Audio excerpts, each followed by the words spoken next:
we've looked a lot so far at how we move from a position time graph to a velocity time graph to an acceleration time graph, but how do we move in the opposite direction? Or how do we use a velocity time graph to get displacement? Or how do we use acceleration time graph to get velocity? Okay, so that's what this example is going to look at. So example 1.4.1 looks at what is the displacement represented by the graph in figure 4 shown over the time interval of 0 to 10 seconds. So we're literally looking at this entire graph. Okay?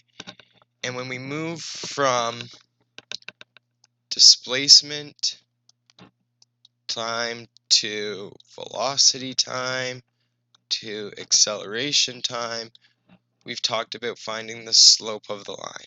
Okay? When we're moving back in the opposite direction, so using acceleration to find velocity or using velocity to define displacement, what you're finding is the area under the graph. Okay? And for this, we are going to have to use some of our area formulas from grade 9 math. Okay? But the strategy here is you want to separate the graph into two different areas, because obviously this shape isn't really a natural shape which we can calculate the area of. But if we separate it here in the middle and look at it over the first 5 seconds, sorry, I know that's a little crude, but if we look at it over the first 5 seconds, you can see that we have a triangle, and over the last 5 seconds, you can see that we have a rectangle. Okay, so we can find each of these areas separately, and then I will show you what it means in terms of calculating the displacement of the object overall. Okay, so if we look at the first area, if we look at area 1 is a triangle. So if we remember our area formulas back from grade 1, area 1 is going to represent the first part of this displacement for us. Okay, and the area of a triangle is 1/2 base times height. Okay, so if we look at our base here, we go between 0 and 5 seconds. So the base of our triangle is represented by 5 seconds, where the height of our triangle here is just going to correspond to where that triangle lines up with the velocity. And you can see that the height in this case is going to correspond to a velocity of 10 meters per second in the south direction. Okay, so we're just going to plug these values into our formula. We get 1/2 5 seconds times 10 meters per second south. Okay, this is where your seconds are going to cancel. Okay, your direction doesn't cancel because you're obviously multiplying a scalar by a vector. So I'm left with 1/2 5 times 10 is 50 meters south, which is what we want, right? We're talking about finding a displacement here over this time. Okay, so 1/2 of 50 meters is going to be 25 meters south. Okay, area 2 here we see is represented by a rectangle. So area 2 is going to represent our second displacement in this case.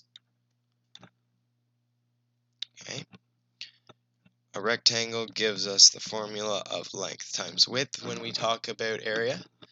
If we look at the length of our triangle here, well, the length of our triangle goes from 5 seconds to 10 seconds. 10 minus 5 means that the distance here, or our length, has a measure of 5 seconds. Okay. And then if you notice here, our rectangle goes straight across where the height of our triangle was. So the width of our rectangle was the same that we got for the height, which is 10 meters per second south. Okay, So those are your two variables represented for this formula, and we can just plug them in and calculate the displacement. So I get 5 seconds times 10 meters per second west, or sorry, not west, south. Okay. Again, your seconds are going to cancel because you have meters per second times second, leaving you with just meters.